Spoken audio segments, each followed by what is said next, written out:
আসসালামু আলাইকুম রহমতুল্লাহি ওবরকাতুহু। সম্মানিত দর্শক,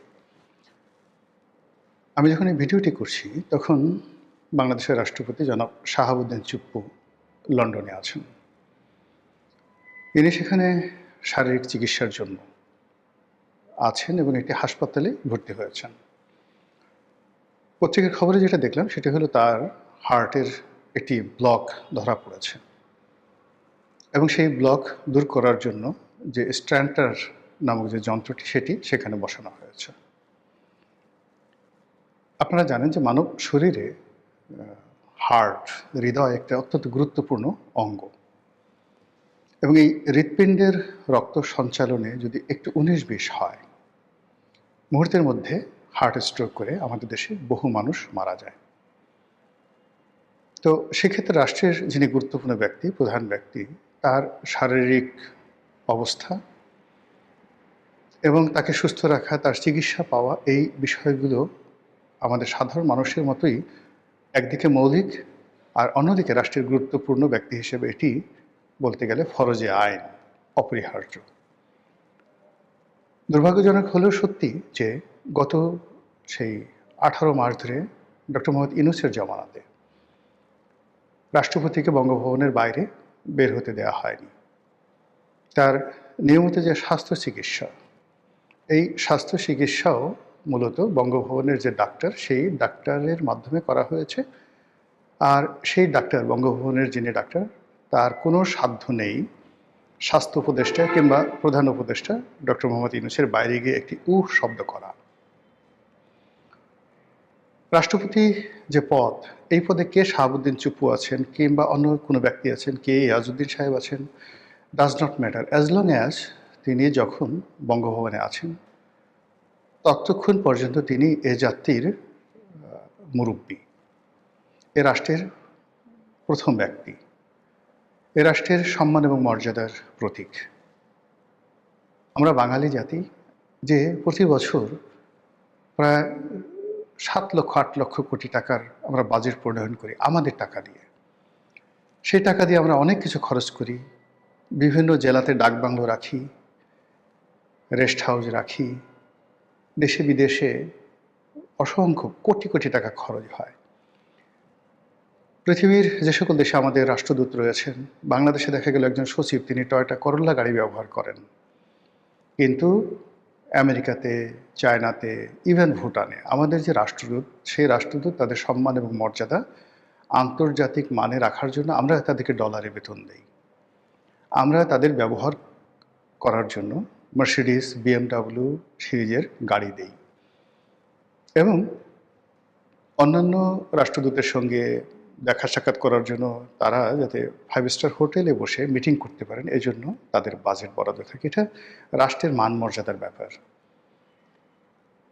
অনেক রাষ্ট্র খুব বড় হয়ে যায়, যেমন কানাডা, অস্ট্রেলিয়া, তারপর ধরুন জার্মানি। তাদের যিনি সরকার প্রধান, রাষ্ট্রপ্রধান, তিনি হাতে একটা ব্যাগ নিয়ে যদি রাস্তায় হাঁটেন, সাইকেলে করে যান, এটা তাদের জন্য মানে অতিরিক্ত সম্মান বয়ে নিয়ে আসে। যেভাবে আমাদের দেশের অতি ধনী যারা মানুষজন আছেন, তারা যদি কেউ রিকশায় চড়েন, সাধারণ হোটেলে খেতে যান, সাধারণ একটি জামা কাপড় পরেন, তাহলে তার সম্মান বৃদ্ধি পায়।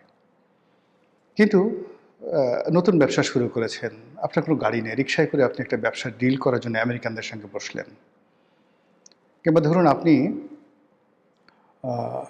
একজন ধনী মানুষের সাথে একটা বৈঠক করতে চান, সম্পর্ক করতে চান, ঠিক সেই সময়টাতে আপনার পোশাক আশাক থেকে শুরু করে সব কিছু সেখানে শালীন হতে হয়। একটা সার্টেন লিমিট পর্যন্ত মানুষকে এই আভিজাত্যটা বজায় রাখতে হয় এবং এটা শো আপ করতে হয় মধ্যবিত্ত, উচ্চ মধ্যবিত্ত পর্যন্ত। আপনি যদি খুব বেশি উচ্চবিত্ত হয়ে যান, তাহলে সবাই যখন জানে যে এই লোক এই গ্রুপের মালিক, বসুন্ধরার মালিক, এই গ্রুপ ইস্পাহানি গ্রুপের মালিক, পার্টিজ গ্রুপের মালিক, বেক্সিমকো গ্রুপের মালিক, তারা একটা লুঙ্গি পরে হাঁটলেও মানুষ মনে কিছু করে না, মনে করে যে না এদের আছে অনেক। কিন্তু যে সকল মানুষের ফেজ নেই, লোকজন চিনে না, জানে না, তাকে গাড়ি বাড়ি পোশাক আশাক দিয়ে, বডিগার্ড দিয়ে তাদেরকে শো আপ করতে হয়। তো তদ্রূপ বাংলাদেশের মতো একটা রাষ্ট্র, সেই রাষ্ট্রের যিনি প্রধানমন্ত্রী হবেন, সেই রাষ্ট্রের যিনি রাষ্ট্রপতি হবেন, সচিব হবেন, এবং বিদেশের সঙ্গে যখন তাদের কোনো বৈঠক হবে, সেখানে আমাদের দেশকে রিপ্রেজেন্ট করার জন্য আসলে ওই ধরনের শিক্ষা দীক্ষা পোশাক পরিচ্ছদ আভিজাত্য সব কিছু দরকার। আর এজন্যই কিন্তু আপনি দেখবেন যে রাষ্ট্রের যে কে পোস্টগুলো আছে পোর্টফোলিওগুলো আছে সেখানে যথেষ্ট যাকে বলা হয় আভিজাত্য বজায় রাখার চেষ্টা করা হয়। আপনি আইজির রুমে গিয়ে দেখেন, সেনাপ্রধানের যে রুম গিয়ে দেখেন, আপনার কাছে মনে হবে যে আমেরিকার যে সেনাপ্রধান তার চাইতে আরও বেশি জাঁকজমকপূর্ণ। কারণ হলো এটা আমাদের দেশে দরকার। আদারওয়াইজ লোকজন বিদেশে যারা আছে তারা পাত্তা দেবে না। তো সেই অর্থে আমাদের বঙ্গভবন, আমাদের গণভবনে আমরা সাজসজ্জা করি। আমাদের এখানে অনেক খরচ হয়। আমাদের রাষ্ট্রপ্রধানরা, সরকার প্রধানরা অনেক সময় বিদেশে যান চিকিৎসা করার জন্য কিংবা চার্টার প্লেনে করে যান। এগুলো নিয়ে অনেক আলোচনা হয়, সমালোচনা হয়। আমরা শুধুমাত্র পশ্চিমা দেশের সঙ্গে তুলনা করি। কিন্তু আমরা এটা চিন্তা করি না যে বিদেশের মাটিতে বাংলাদেশের যে রাষ্ট্রপ্রধান, সরকার প্রধান, সেক্রেটারি, নাগরিক, বাংলাদেশের পাসপোর্ট, সেখানে তারা কিভাবে এগুলোকে মূল্যায়ন করে। এটা আমরা বিচার বিশ্লেষণ করি না। তো কাজেই আমি মনে করি যে আমাদের এই দেশটি একটা উন্নত পর্যায়ে না হওয়া পর্যন্ত রাষ্ট্রের যে কে পোস্টগুলো আছে সেখানে এই আভিজাত্যগুলো দরকার রয়েছে। এগুলো যাতে আরও শানিত হয়, এদের মান মর্যাদা আরও যাতে বাড়ে, এই জন্য এই পদগুলোতে রাষ্ট্রপতি, প্রধানমন্ত্রী, সেখানে ভালো লোক নিয়োগ করা উচিত, জ্ঞানী লোক নিয়োগ করা উচিত, সম্মানিত লোক নিয়োগ করা উচিত। দিস ইজ প্রথম। আর সেকেন্ডলি হলো যে এই পোর্টফোলিওগুলোতে যে সকল রাষ্ট্রীয় সুযোগ সুবিধা রয়েছে সেগুলো এনশিওর করা উচিত এবং কোনো অবস্থাতেই জাতিগতভাবে আমরা এই সকল পদে যারা আছে তাদেরকে অপমান আমরা করব না, করতে পারি না। তো সেই দিক বিবেচনায় আমাদের বাংলাদেশে অনেক রাষ্ট্রপতি এসেছেন, কিন্তু জনাব শাহাবুদ্দিন চুপ্পুকে গত 18 মাসে অর্থাৎ ইউনূস জমানাতে যে অপমান করা হয়েছে, যে লাঞ্ছনা দেওয়া হয়েছে, যে গঞ্জনা দেওয়া হয়েছে, এটা শুধু বাংলাদেশ নয়, এমন কোনো রাষ্ট্রপতি এশিয়াতে অপমানিত হয়েছেন গত 50 বছর আমার জানা নাই। Number one. নাম্বার টু হলো যে এই ভদ্রলোক তো একেবারে যেন-তেন লোক না। তিনি একজন বীর মুক্তিযোদ্ধা, একজন অবসরপ্রাপ্ত জেলা জজ। মানে জজিয়াতে এটা যখন তিনি জজ হিসেবে দায়িত্বরত থাকবেন, এটা একজন সচিব পদমর্যাদার পদ। সেখান থেকে তিনি দুর্নীতি দমন কমিশনের কমিশনার হিসেবে দায়িত্ব পালন করেছেন। লেখাপড়া জানা এই মানুষটিকে রাষ্ট্রপতি হিসেবে নিয়োগ দিয়েছে আওয়ামী লীগ সরকার। শেখ হাসিনা ফ্যাসিস্ট, সে চলে গেছে, উচ্ছেদ হয়েছে। এছাড়া তো আপনি আর অন্য কোনো অভিযোগ তার বিরুদ্ধে নেই। এখন তাকে আপনার পছন্দ নয়, আপনি তাকে জেলে নিতে চান, তাকে পদচ্যুত করেন, তাকে জেলে নিয়ে যান। কিন্তু অ্যাজ লং অ্যাজ আপনি যতক্ষণ পর্যন্ত তাকে রেখেছেন স্বপদে, তাকে তো মর্যাদা দিতে হবে, অসম্মান করা যাবে না। কিন্তু সেই অসম্মান, অমর্যাদা শুধু তাই নয়, তাকে ওই গারদের মধ্যে বঙ্গভবন নামক যে রাষ্ট্রপতির বাসভবন, ওটাকে রীতিমতো কারাগারে রূপান্তরিত করা হয়েছে। সেই কারাগারের মধ্যে ঢুকিয়ে যে প্রেশার দেওয়া হয়েছে, যে চাপ দেওয়া হয়েছে, যে তাপ দেওয়া হয়েছে, এতে করে এই লোকটি সেখানে হার্ট স্ট্রোক করে তিনি মারা যেতে পারতেন এবং তার চিকিৎসা দরকার। এটা আমরা অনেক সময় ঠাট্টা করেছি, মস্কারা করেছি। ইভেন এইবারে যখন তিনি লন্ডনে যাচ্ছিলেন, অনেক মানুষ বলার চেষ্টা করছে যে কেন তার এখানে যাওয়ার দরকার, তো তিনি তো এখানে এই কাজগুলো করতে পারতেন। এখন আমাদের বাংলাদেশে যে সমস্যা হয়ে গেল কি, বাংলাদেশের ডাক্তারদের মধ্যে, হাসপাতালদের মধ্যে যে কি বলবো, এটা দলবাজি এমন অবস্থা হয়ে গেছে যে একটা নির্দিষ্ট পর্যায়ে এসে মানুষের বিশ্বাস থাকে না। যেমন বেগম জিয়ার অসুখ ছিল, এখন তিনি তার পছন্দের যেমন এভার কেয়ারে তাকে চিকিৎসা দেওয়া হয়েছে, তিনি ঢাকা মেডিকেল সবচেয়ে বেস্ট ফ্যাসিলিটিস, সেখানে তিনি নিতে রাজি ছিলেন না। এভার কেয়ারের চেয়ে ঢাকা মেডিকেলের ফ্যাসিলিটিস অনেক অনেক বেশি, যারা ডাক্তার আছেন তাদের যোগ্যতাও সীমাহীন। কিন্তু ওই যে বেগম জিয়ার একটা ভয় ছিল যে যদি সেই আওয়ামী লীগের কোনো ডাক্তার থাকে এবং সে চিকিৎসার নামে সেখানে অপচিকিৎসা করে, তো এই যে একটা ভয় এবং আতঙ্ক, এটা যখনই কোনো একটা মানুষ সর্বোচ্চ পর্যায়ে পৌঁছে যায় এবং তার যখন নিরাপত্তার প্রয়োজন হয়, তখন এই জিনিসগুলো তার মধ্যে এসে যায়। তো এই সমস্ত কারণে কি হলো, আমাদের দেশের বড় বড় মানুষ যারা আছে, যাদের মনে হয় যে তাদের অনেক শত্রু রয়েছে এবং তারা অসুস্থ হয়ে গেলে, হাসপাতালে রোটিতে গেলে তার শত্রুরা এই সুযোগ নিতে পারে, এই ভয় সাধারণ মানুষের নেই, আপনার আমার নেই। কিন্তু যারা মন্ত্রী আছেন, এমপি আছেন, বড় বড় এমপি, আবার জানাতেন এমপি না, বড় বড় এমপি, যাদের অনেক শত্রু আছে, বড় বড় ব্যবসায়ী আছে, ইভেন তার অফিসে যেমন দেখা গেল হাজার কোটি টাকার ব্যবসা, তার পার্টনার আছে, তাকে মেরে ফেলতে চায়।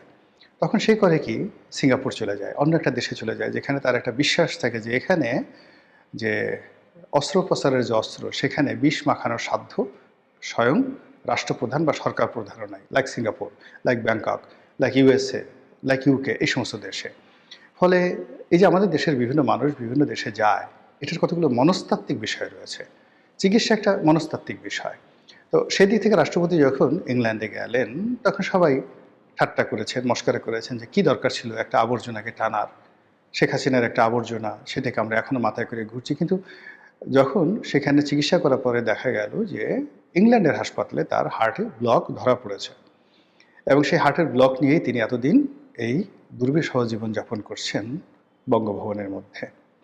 যদি ধরুন যখন বাইরে এনসিপির লোকজন, ইনকলাব মঞ্চ, অন্যান্য যে বিভিন্ন সংগঠন আছে, তারা রাষ্ট্রপতির ওই রাষ্ট্রপতি ভবন ঘেরাও করেছিল, ঠিক ওইরকম অবস্থায় যাদের হার্টের ব্লক আছে কিংবা যাদের ব্লকের অপারেশন হয়েছে, হার্ট অপারেশন হয়েছে, যাদের পেস মেকার লাগানো আছে, এরকম একজন মানুষ হিসেবে যদি আপনি আমার এই জিনিসটি দেখেন, একবার একটু কল্পনা করেন তো এরকম অবস্থায় আপনি পড়লে আপনার কেমন লাগতো? এখন আপনি যত খারাপ হন না কেন, কিন্তু আপনার তো স্ত্রী আছে, আপনার সন্তান সন্ততির সব কিছু আছে, যারা আপনাকে অনেক অনেক ভালোবাসে। তো কাজেই এই যে ভালোবাসার যে মানুষগুলো আছে, সেই ভালোবাসার মানুষগুলোকে যদি আপনাকে আশ্রয় দিতে হয়, প্রশ্রয় দিতে হয়, সেই ভালোবাসার মানুষজন আপনার অবর্তমানে আপনাকে নিয়ে কাঁদবে।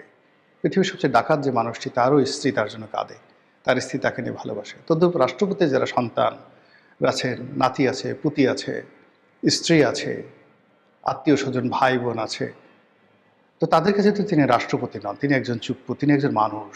সেই মানুষটি সেই বুকের ব্যথা নিয়ে, ব্যামো নিয়ে এই 2 বছর যাবৎ সে কার্যত বন্দি অবস্থায় ছিল ইউনূস সাহেবের জমানাতে। এখন এটা কি তার নিয়তির ফল বলবেন?